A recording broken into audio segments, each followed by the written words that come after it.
This excerpt comes from Thomas Barnett's America's New Map, exploring how the United States must adapt its global leadership amid climate change and demographic shifts.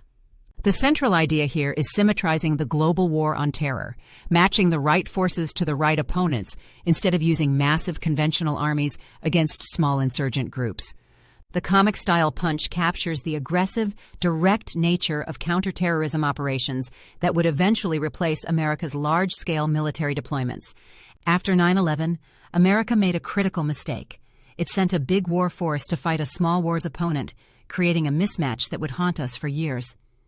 During the Cold War, Americans joked that our Germans are better than their Germans, meaning we'd recruited better Nazi scientists than the Soviets, a perfect example of symmetric competition.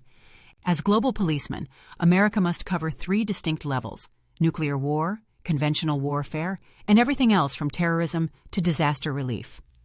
The Pentagon assumed that preparing for big wars against the Soviet Red Army would automatically cover smaller missions, but that assumption proved dangerously wrong. History repeated itself across Vietnam, Somalia, Iraq, and Afghanistan. Each time, we won major battles but struggled against insurgencies because our force didn't match the fight.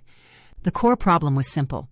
Big war forces excel at conventional battles but fail against guerrilla fighters, creating a strategic mismatch despite tactical victories.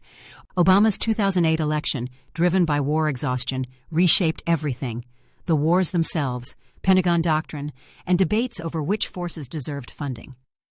Obama flipped the strategy from asymmetric to symmetric warfare, pitting our special operations forces against their terrorists instead of mismatching conventional armies against insurgents. The Pentagon re-embraced the "our Germans are better than their Germans" ethos, finally competing with the right type of force. This shift sparked internal competition. Conventional blue forces demanded their own buildup after watching Special Operations Green forces consume so much of the budget. Withdrawing from Iraq required a new strategic focus, so the administration pivoted to Asia, offering China as the next major threat to justify Pentagon spending. Obama's embrace of targeted killings set a dangerous precedent.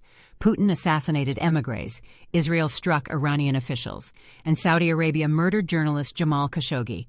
China took this approach further than anyone, targeting its Uyghur population with industrial-scale repression, including forced sterilizations, eliminating threats before they could even be born.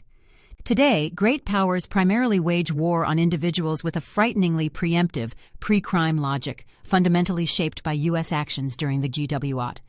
America's GWOT strategy uncomfortably mirrors Israel's mowing the lawn approach, repeatedly striking militant groups despite collateral damage, justifying each other's harsh tactics.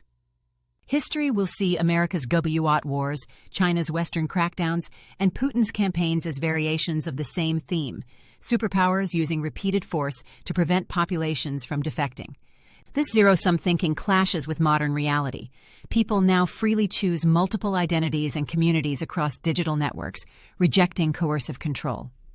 The world wants security, not just defense, and America must develop new carrots instead of sticks to win the superpower brand wars with a genuinely different path.